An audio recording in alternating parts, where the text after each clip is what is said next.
dor, rigidez e limitação nos movimentos.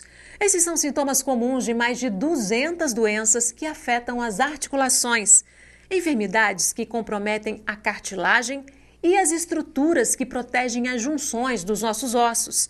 A osteoartrite é a mais frequente entre essas doenças. Ela atinge principalmente adultos mais velhos. Segundo a Organização Mundial da Saúde, 60% das pessoas acima dos 50 anos de idade já apresentam algum grau de degeneração da cartilagem. Acima dos 70 anos, esse índice sobe para 80%. Osteoartrite e doenças das articulações. Esse é o tema em questão no programa de hoje. Nossa convidada é a médica fisiatra Patrícia Daflon, ela que é responsável pela fisiatria da rede Prevent Senior, no Rio de Janeiro. Muito bem-vinda, obrigada pela participação. Muito obrigada pelo convite, Fátima. É um prazer estar aqui com vocês hoje. Essas doenças das articulações, doutora Patrícia, são aquelas que antigamente se chamava de reumatismo, popularmente? Sim, são exatamente essas doenças que antigamente eram chamadas de reumatismo. E que hoje em dia, com o avanço, né, da tecnologia e do conhecimento dos estudos, nós já temos algumas diferenciações e não são mais chamadas como reumatismo. Doutora Patrícia, todas essas doenças têm natureza inflamatória ou algumas são apenas de origem mecânica mesmo, pelo esforço repetitivo? Nós já sabemos que existe um fator inflamatório mesmo na osteoartrite, né? O que anteriormente nós chamávamos de osteoartrose, né? Então, o componente inflamatório sempre vai estar ali e o componente biomecânico de sobrecarga das articulações é mais um efeito aditivo no quadro do paciente. A gente faz muita confusão com esses nomes, né? Artrite, artrose, osteoartrite. Dá para explicar quem é quem nessa história? Sim, antigamente era dividido a artrite, que eram as inflamatórias, como a artrite reumatoide, e a osteoartrose, que era a artrose, né? Como foi descoberto que existe sempre um fundo inflamatório no processo, né, na fisiopatologia da doença, então passou-se a chamar osteoartrite. De natureza, a gente pode dividir sim, de natureza autoimune, né? São as clássicas que são soropositivas e as não soropositivas. E o que é a soropositiva e a não soropositiva? A soropositiva é a artrite reumatoide, que você tem os fatores imunológicos, marcadores, que nós conseguimos dosar, certo? E que são geralmente as autoimunes. A osteoartrite, que era a antiga artrose, né? A osteoartrose, essa não, ela é a soro negativa. E o que é exatamente a osteoartrite, que antigamente se chamava de artrose? Então, a osteoartrite, ela é uma doença que ela comete mais os pacientes na faixa etária de meia idade até os idosos, com uma prevalência maior na faixa etária idosa, e ela tem um componente genético e inflamatório associado, mas que sofre alterações em seu quadro clínico, tanto funcional, devido às alterações metabólicas, hormonais, às lesões de esforço repetitivo, aos traumas, às alterações biomecânicas que nós, hoje em dia, estamos muito mais suscetíveis com a relação da tecnologia, nós ficamos em posturas, né, ergonômicas inadequadas, e isso, então, favorece a uma piora do quadro clínico da osteoartrite. Além da osteoartrite, que é a mais frequente, quais são as outras doenças reumáticas mais comuns?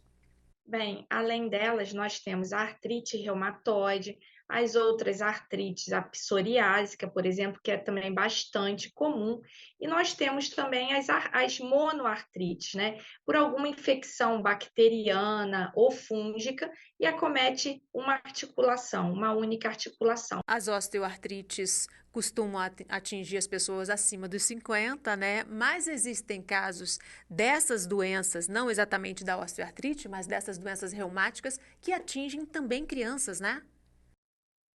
Sim, nós temos a febre reumática, é uma das mais comuns em criança, e nós temos também a artrite reumatoide juvenil.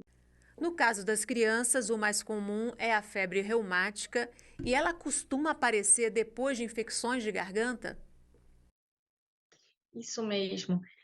A febre reumática, ela pode aparecer de 10 a 21 dias após uma infecção de orofaringe, geralmente é uma faringite ou uma amidalite, e onde nós temos o Streptococcus, e essa bactéria ela vai entrar no sangue e pode causar esse processo inflamatório nas articulações. É um pouco diferente da artrite reumatoide, ela pega todas as articulações e ela migra, e muitas vezes associada a lesões de pele, a eritema. A criança apresenta febre, dor articular, eritema, e nós precisamos estar atentos com relação ao tratamento, porque pode acometer posteriormente as válvulas cardíacas. Mas com o tratamento adequado, essa criança fica curada? Fica, mas dependendo do tipo de acometimento, esse tratamento pode ser ao longo da vida ou ter um período determinado, até a fase adulta. Ou seja, pode ser um longo tratamento. Sim, pode. Além do que limita a criança, né? A criança fica menos funcional, limita por conta da dor, da febre, é um quadro muito doloroso. Quais são os cuidados nesse caso? Então, infecções de garganta, deve-se sempre ficar atentos? Infecções em crianças? Sim, sim, precisamos ficar atentos porque uma amidalite, uma faringite bem tratada, a chance de desenvolver uma febre reumática é menor. E a artrite reumatoide costuma acometer mais as mulheres. Por quê? Devido às alterações hormonais, é mais frequente devido a isso, às alterações hormonais. É óbvio que também nós temos as alterações genéticas. Então, todo aquele paciente que tem um familiar de primeiro grau com quadro de osteoartrite, a chance dele de ter osteoartrite é 6 vezes mais. E são doenças que comprometem muito a qualidade de vida, né? Porque provocam muita dor e começam a limitar os movimentos, né, doutora Patrícia? Sim, isso é importante porque, além de causar limitação funcional, vem associados quadros depressivos do nosso paciente, né?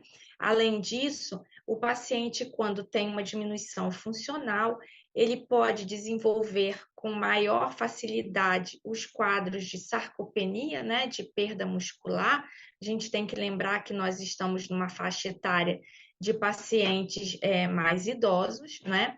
E com isso também a falta da funcionalidade, né, do movimento, a osteoporose, porque diminui a questão do ortostatismo, tá? Então, associada à osteoartrite com a osteoporose, e também a diminuição do condicionamento cardiorrespiratório, né? Então, assim, o paciente que geralmente pode ter uma comorbidade como hipertensão, diabetes, fica mais difícil esse controle. Ele não faz o movimento adequado, ele não deambula minimamente o que ele necessita, né, para melhorar esse condicionamento cardiorrespiratório, e aí nós entramos num ciclo vicioso e muitas vezes é complicado, principalmente quando esse paciente deprime, para a gente retomar a funcionalidade desse paciente. Porque ele sente dor, ele vai ficando cada vez mais sedentário e o sedentarismo agrava o quadro, né?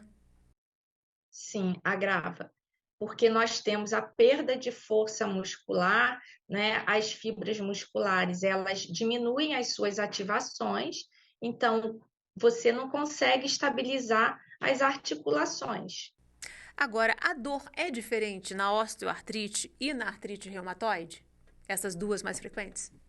A dor é um sintoma muito subjetivo, né? Geralmente, a artrite reumatoide, ela acaba acontecendo em ciclos de agudização, tá? A osteoartrite, não, ela já é aquela dor mais crônica, né? Às vezes, ela não tem aquele sinal inflamatório exacerbado como na artrite reumatoide. Na artrite reumatoide, nós precisamos ter o quadro, né, a articulação com os sinais inflamatórios. Como é que é feito o diagnóstico? O diagnóstico é aquele paciente, por exemplo, quando é um paciente mais jovem, ele já pode começar a ter crepitação nas articulações, alguma instabilidade, algum quadro de dor que esporadicamente aparece, mas passa, não é? Então, aquilo ali, esse quadro mais arrastado, que ele já pode vir desde uma faixa etária, mesmo após os 20 anos, ele já começa a sofrer o desgaste daquela cartilagem. Então, quando ele começa a dar um sinal ou outro associado à crepitação, aí a gente já precisa ter um olhar mais atento com esse nosso paciente. É feito algum exame para comprovar? Sim, geralmente nós fazemos raio-x simples, não é necessário a realização de ressonância magnética. O diagnóstico é realizado com o quadro clínico do paciente, o exame físico e um raio-x simples. E como é que é o tratamento? O tratamento é diferenciado da osteoartrite para a artrite reumatoide, por exemplo, já que a artrite reumatoide é autoimune, né? Ela tem umas diferenças. Sim, na artrite reumatoide, nós hoje em dia temos uma gama de medicamentos, nós temos as drogas antirreumáticas que são moduladoras de dor, nós temos os imunobiológicos que nos ajudam no controle da evolução dessa doença, tá? Mas é óbvio que todas as outras medidas, as drogas adjuvantes de controle de dor, as medidas de controle de peso, as orientações com relação à nutrição, à qualidade do sono, tudo isso interfere no processo de dor do nosso paciente. E para a osteoartrite, como é que é o tratamento?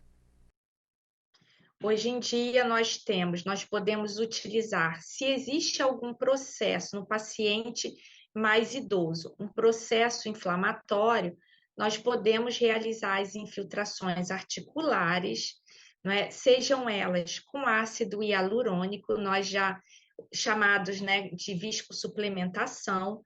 Nós podemos infiltrar também, quando é necessário, algum corticoide nessa articulação, e temos outras medicações da área da medicina regenerativa que também nos auxiliam no controle do desgaste da nossa articulação. Temos também os fatores de crescimento que também podem ser infiltrados e melhoram bastante a evolução, né, diminui a progressão da doença. Então, uma vez instalada a doença, é possível retardar essa progressão? Sim, é possível retardar, mas retornar a um ponto inicial, não.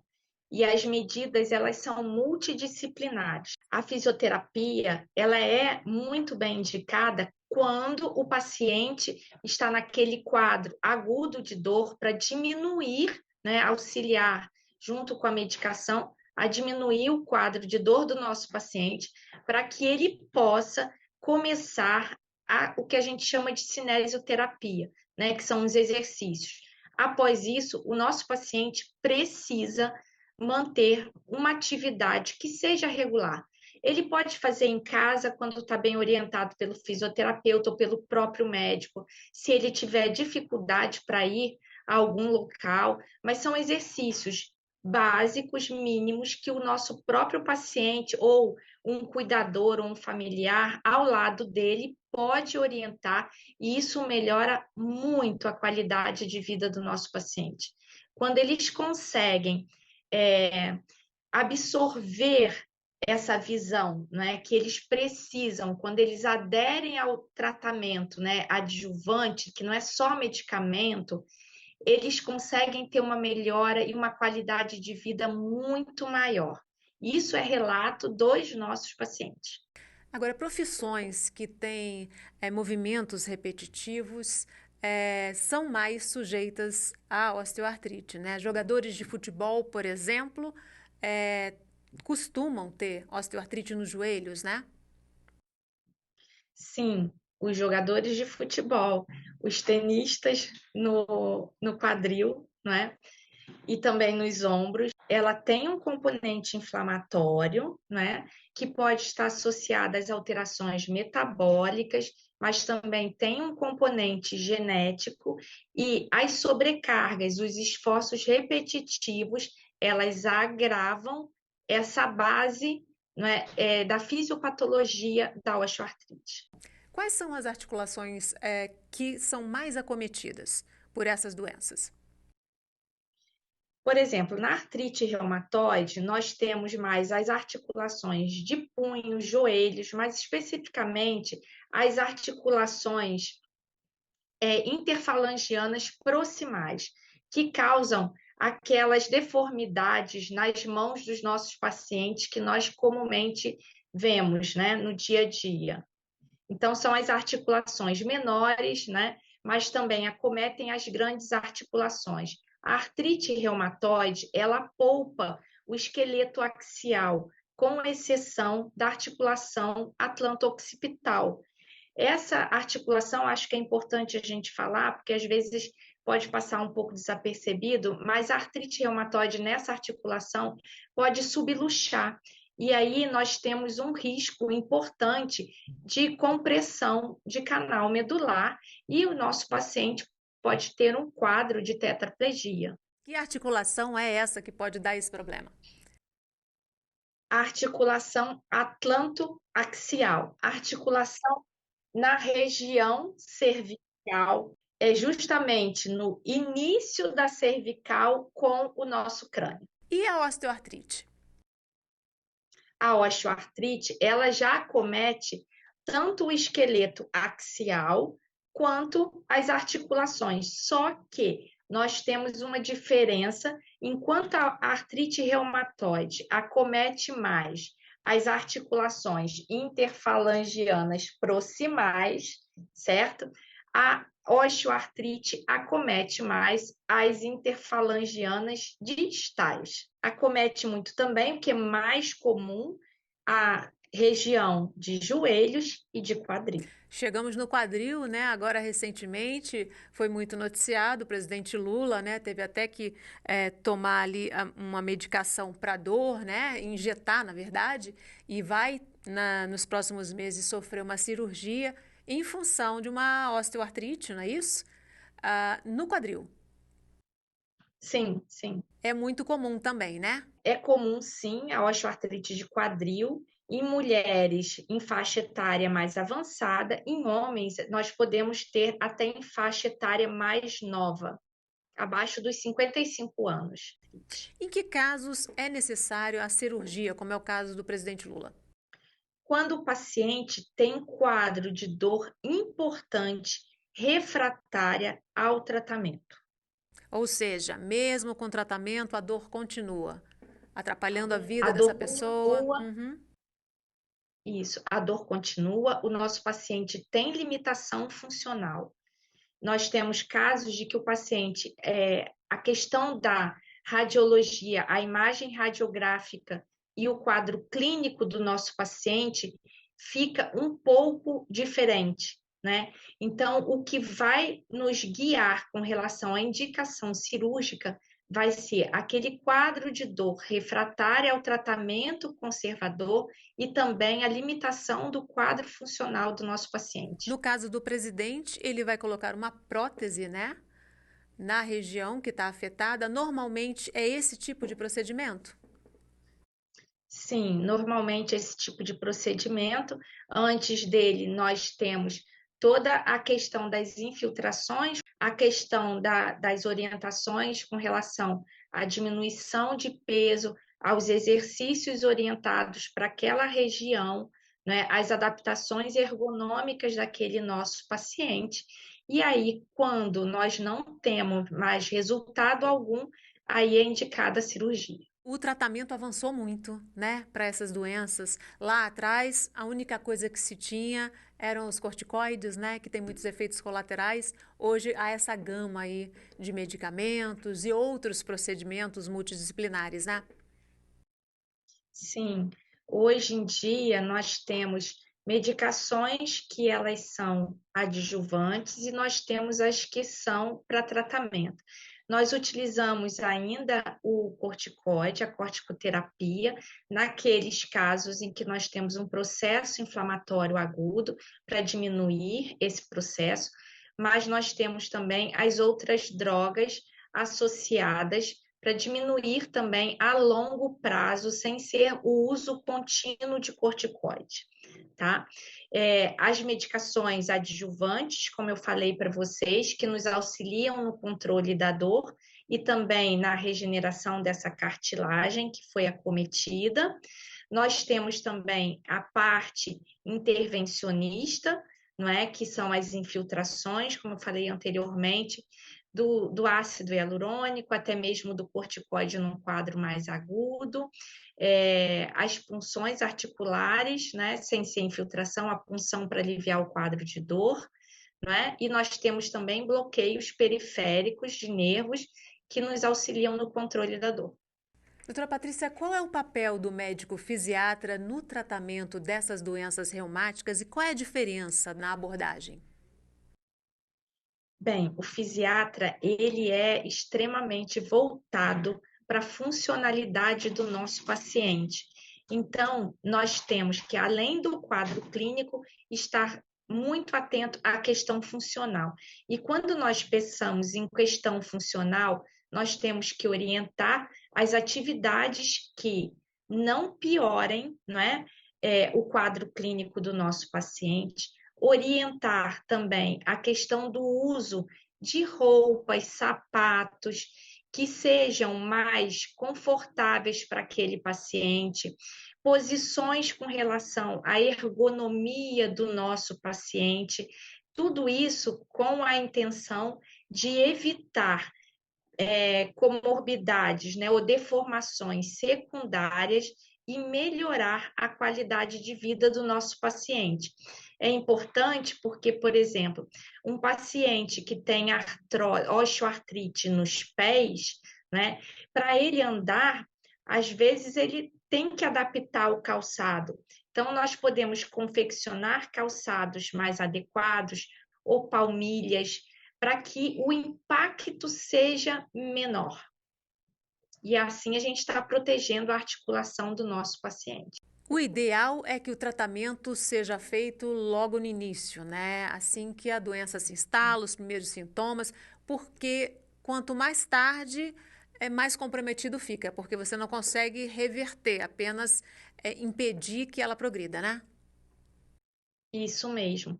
E aí, quanto mais tarde, óbvio que nós já vamos ter comprometimentos secundários, porque se ele tem dor, ele diminui movimento, enfraquece músculo, tendão, inflama, e aí nós começamos a ter comprometimento de outras estruturas não articulares, não são as periarticulares, com comprometimento por conta de um quadro de osteoartrite. Sem tratamento, essas doenças vão progredindo até que ponto? Elas podem causar deformações? Podem. Como eu falei para você, os acometimentos, né, das articulações.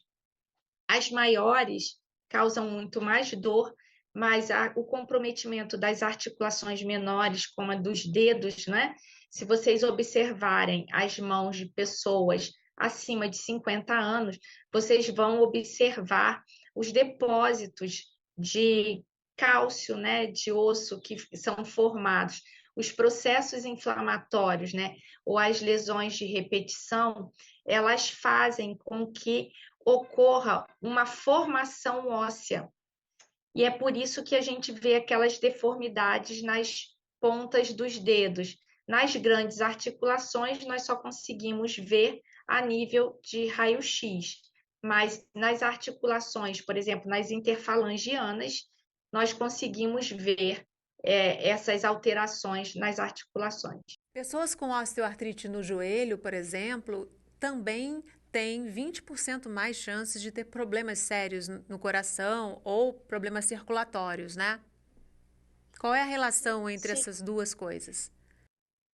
porque esse paciente ele fica muito mais sedentário. Então, quando ele fica mais sedentário, ele tem uma maior sarcopenia, né, uma perda de massa muscular. E é quando a gente pensa em massa muscular, não somente dos grandes músculos que nós estamos vendo, a musculatura cardíaca também e a questão também do retorno, né, do retorno venoso para o nosso coração. Então, influi sim. E aí são as comorbidades, né? São as comorbidades que vêm associadas. O que que a gente pode fazer no nosso dia a dia, para já, para prevenir que mais tarde a gente tenha um quadro de osteoartrite ou um quadro de osteoartrite mais grave? Já que quase todo mundo que passar assim dos 70 anos, 80 anos vai ter uma osteoartrite, né? Com certeza, isso eu acho que ninguém vai escapar, né? É, como eu falei anteriormente, a questão da alimentação, nós precisamos estar muito atentos, porque já se sabe que existe o biômio intestino, não é? Dor. Então, todos os alimentos que aumentam um processo, a cascata inflamatória no nosso organismo, pode acelerar e propiciar a uma piora do quadro de osteoartrite, tá? Hoje em dia, nós temos visto um aumento importante porque as pessoas acabam trabalhando muito em home office, né? A vida exige muito mais, então ficam muito tempo sentadas, com a posição de flexão do quadril muito tempo, do joelho, não fazem pausa. A questão do alinhamento do olhar com o computador, isso também é importante, que faz com que o nosso tronco fique flexionado e aí piore, né? Aumente a sobrecarga na região lombar e assim no quadril. O uso de determinados sapatos que nós sabemos que não são adequados para as estruturas, né, articulares dos nossos pés, que já sofrem muita carga e elas são muito pequenas, né? O uso do celular, sempre a posição com o pescoço para baixo. Então, hoje em dia, nós temos visto casos de pacientes na faixa etária de 20 e 30 anos com comprometimento da região cervical, das vértebras cervicais e já com cervicalgia. Tá? E essa cervicalgia vai desenvolver outras coisas, né? Cefaleias crônicas, tensões, muitas idas aos hospitais por conta de dor. Então, nós precisamos mudar os nossos hábitos, né? A tecnologia nos auxilia muito, nos auxiliou, mas nós precisamos saber dosar, limitar esse tempo e como nós utilizamos a tecnologia. Além disso, incentivar a prática, a realização de alguma atividade física.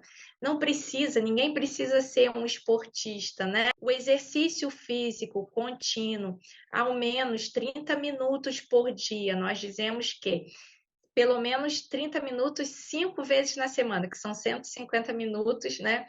Isso já está ajudando o nosso paciente a manter uma qualidade de vida menor. A questão da alimentação também por conta da redução do peso, né?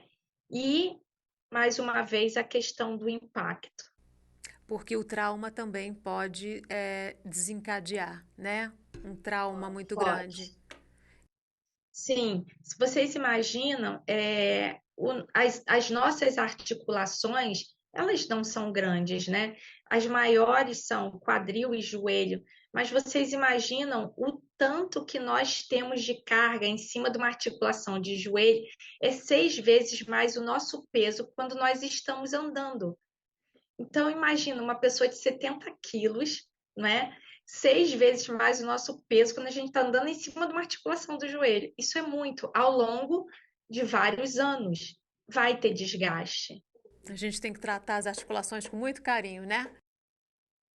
Sempre. E os músculos, justamente para poder segurar, né? Ou seja, também fortalecer a musculatura ao redor aí das articulações ajuda, né?